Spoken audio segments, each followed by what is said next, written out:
Salam sejahtera Malaysia. Denyut nadi suara rakyat bergema di channel ini.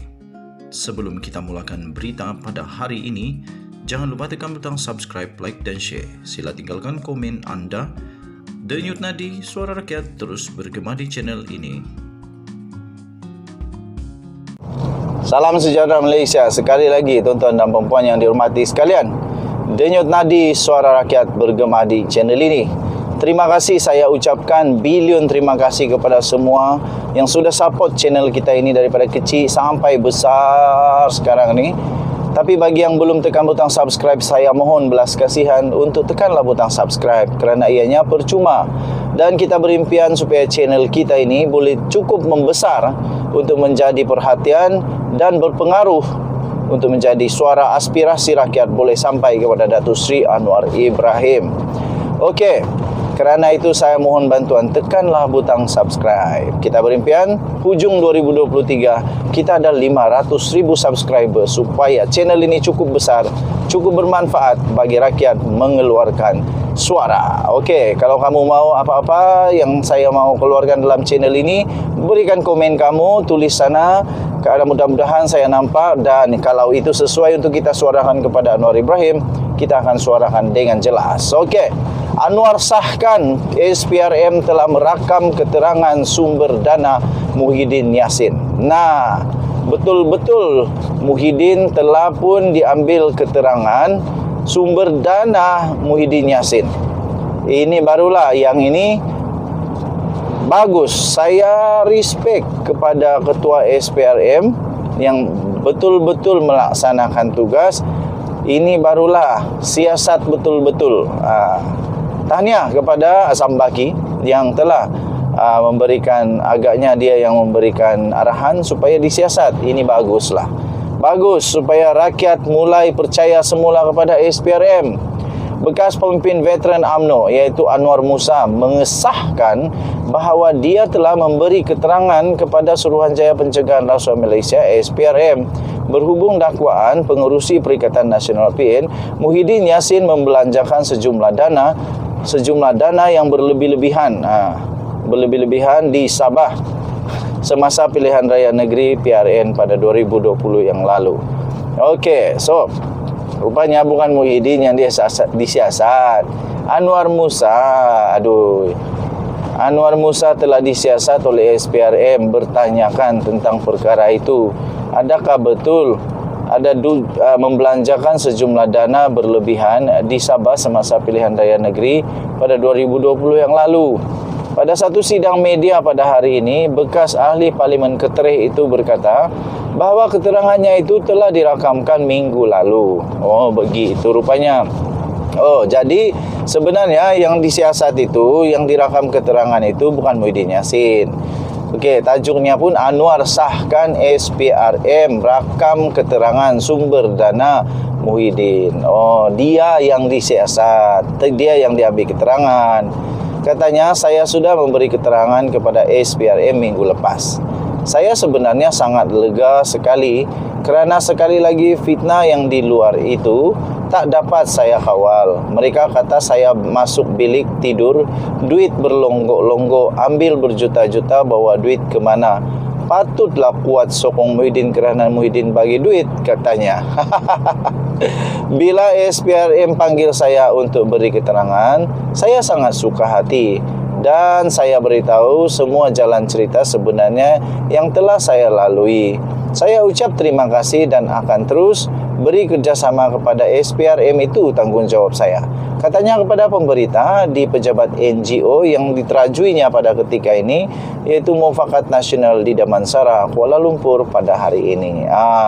Sebelum ini tular satu video pendek Anwar yang mendakwa Muhyiddin memperuntukkan puluhan juta ringgit ketika pilihan raya negeri Sabah. Dalam video TikTok yang dimuat naik oleh pemimpin UMNO iaitu Muhammad Puat Zarkashi, Anwar mendedahkan terdapat puluhan juta ringgit di bilik Muhyiddin ketika pemimpin UMNO berkenaan berjumpa dengan Presiden Bersatu itu. Wow!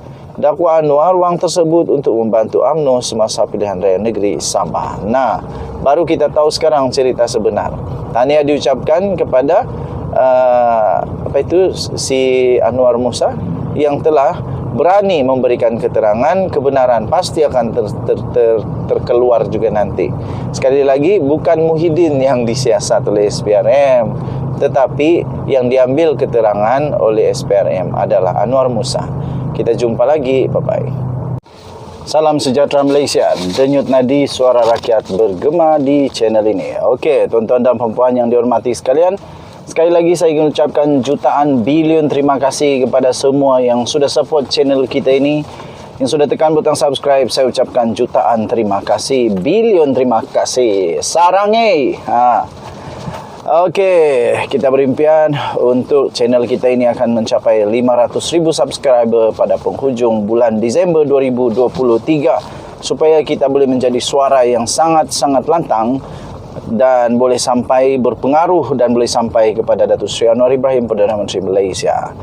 Tuan-tuan dan puan yang dihormati sekalian, Datuk Seri Anwar Ibrahim tidak main-main kali ini. Saman terhadap Sanusi itu adalah barangkali amaran awal buat Hadi Awang. Daripada 4 pemimpin blok pembangkang yang telah disaman setakat ini oleh Perdana Menteri Datuk Seri Anwar Ibrahim kerana didakwa telah mengeluarkan kenyataan berbaur fitnah terhadapnya, 3 daripadanya adalah pemimpin PAS. Mereka ialah Pesuruhjaya PAS bagi negeri Perak, Razman Zakaria, Ahli Parlimen Kuala Terengganu Ahmad Amzad Hashim, dan terbaru ini tuan-tuan dan puan, Menteri Besar Kedah pula, iaitu Sanusi Madnor. Ketiga-tiga mereka telah pun disaman oleh Datuk Seri Anwar Ibrahim kerana membuat kenyataan berbau fitnah. Pertama sekali, saya tidak minat dengan politik berfitnah-fitnah ini. Sama ada daripada kerajaan perpaduan ataupun daripada pembangkang, hentikan sifat memfitnah ini. Kerana soalan saya senang. Kalau kita percaya dengan agama masing-masing, saya fikir kita akan setuju bahawa fitnah itu adalah dosa. Malah dosa fitnah itu dikatakan lebih besar daripada membunuh. Jadi, sanggupkah hanya untuk menang, lepas tu menipu lagi, memfitnah orang, masuk neraka? Ini pasti sesuatu yang tak seronok. Lagi pula rakyat pula terpercaya pula dengan fitnah, sama ada daripada mana-mana belah pihak lah. Jadi, saya sebagai admin The Twin TV ingin supaya fitnah-memfitnah ini dihentikan.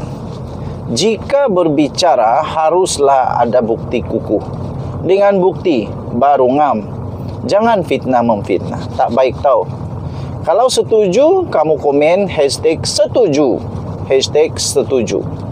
Pemimpin keempat pula yang telah diambil tindakan yang sama, iaitu disaman oleh Datuk Seri Anwar Ibrahim, ialah pemimpin daripada Perikatan Nasional, iaitu pengerusinya sendiri, Mahyadin Mak Yassin, merangkap Presiden Bersatu. Keempat-empat mereka ini telah disaman oleh Perdana Menteri Datuk Seri Anwar Ibrahim kerana didakwa telah mengeluarkan kenyataan berbaur fitnah. Nah, baguslah kalau mereka menang. Nanti kalau kalah, nak papak kedana lah membayar. Secara tidak langsung ini bermakna walaupun PAS itu parti Islam kononnya, tetapi pemimpinnya dilihat lebih terdedah kepada mengeluarkan kenyataan berunsur fitnah. Okey, yang ini adalah kenyataan yang saya bacakan daripada sahbudin.com.net.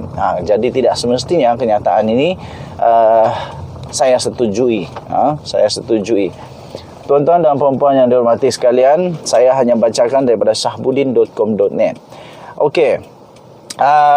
Saya banyak perkara saya setuju dengan sahbudin.com, tapi tak adil juga kalau terus kita kata PAS itu pemimpin-pemimpinnya suka berfitnah ke apakah. Sebab bukan semua ya. Bukan semua. Ada pemimpin PAS yang saya kenal yang baik-baik belaka.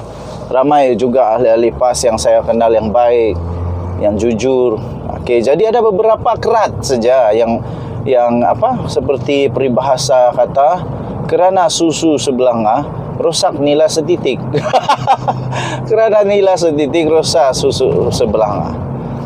Okey, tambah tulisan artikel daripada Sahbudin.com ini lagi, jika tiada unsur fitnah, tentulah tidak mungkin Anwar ada asas untuk mengemukakan saman terhadap mereka. Itu tulisan daripada Sahbudin.com.net. Kemudian dia kata lagi, dengan mengemukakan saman itu, sebagaimana yang disebut sebelum ini, ia bukanlah bermakna Datuk Seri Anwar Ibrahim seorang pemimpin yang mudah koyak dan tidak sedia dikritik.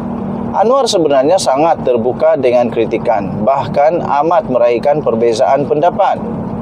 Tetapi melalui saman yang dikemukakannya itu, ia menunjukkan bahawa beliau tidak akan bertolak ansur terhadap fitnah, pembohongan serta kata-kata berbentuk penipuan. Saya setuju ini tuan-tuan dan puan-puan.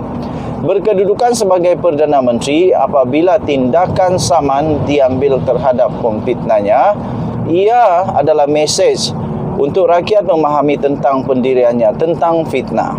Jadi hentikan fitnah. Saya setuju Datuk Seri Anwar Ibrahim bertindak, ambil tindakan menyaman ini. Jangan diam-diam saja. Biarkanlah mereka yang bermulut murai, yang bising-bising itu kata, oh selepas dapat ni ambil tindakan, dapat kuasa, terus semua nak disaman. Iyalah, sudah berkuasa, patut gunakan kuasa itu untuk hentikan semua yang tak betul, termasuk yang memfitnah. Saya setuju tindakan Datuk Seri Anwar Ibrahim menyaman ini. Kerana selepas ini, harap-harap semua pemimpin politik, tak kiralah daripada parti mana, sama ada kerajaanKah, pembangkangkah, hentikanlah fitnah itu. Fitnah tidak boleh dilawan dengan penafian atau penjelasan semata-mata. Jauh sekali tidak boleh sekadar hanya berdiam diri serta berserah kepada Tuhan sahaja. Itu tak betul lah. Melalui tindakan saman itu, ia adalah peringatan kepada tukang-tukang fitnah, sama ada yang berkopiahkah atau tidakkah, agar mereka semua menjaga, agar ada sedikit ketakutan untuk meneruskan kerja-kerja jahat tersebut. Seterusnya, dengan mendepani fitnah itu, dengan saman ia akan membolehkan Anwar Ibrahim memberi lebih tumpuan untuk mengurus negara dan menjaga kepentingan negara. Okey, panjang artikelnya kamu boleh baca di dalam Sahbudin.com.net. Saya setuju dengan tindakan Datuk Seri Anwar Ibrahim untuk menyaman pemfitnah-pemfitnah ini. Kita nantikan di mahkamah sama ada Datuk Seri Anwar Ibrahim betul ataupun pemfitnah itu yang betul. Betul pula salah. Kalaulah semua yang dikata oleh mereka yang disaman fitnah itu betul, maksudnya Datuk Seri Anwar Ibrahim salah. Senang saja. Dan jangan lagi, hentikanlah sumpah-sumpah laknat itu, tidak dipakai di mahkamah. Malah rakyat pun sudah muak dengan semua dengan semua mainan-mainan begitu itu. Kalau betul-betul yang paling betul sumpah laknat dan saman lagi baru betul. Itu baru tepat. Okey, so Denyut Nadi Suara Rakyat bergema di channel ini. Kita jumpa lagi. Bye bye.